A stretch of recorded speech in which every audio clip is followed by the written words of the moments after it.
I'm going to be showing you how to use VPN on an iPhone. So it's really easy, so let's get right into it. Using a VPN on an iPhone is straightforward.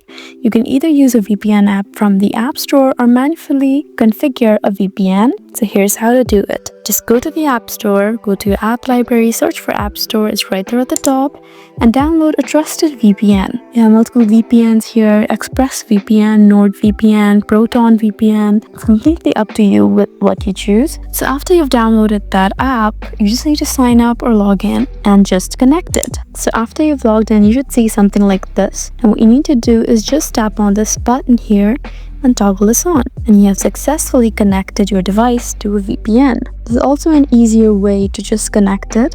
Just open your control center like this, tap here, and just tap on VPN. Through here, you can directly connect VPN in your iPhone. So there you go. I hope this video was helpful for you. Please leave us a like and drop us a comment down below, and we'll see you again in our next video. Thank you for watching.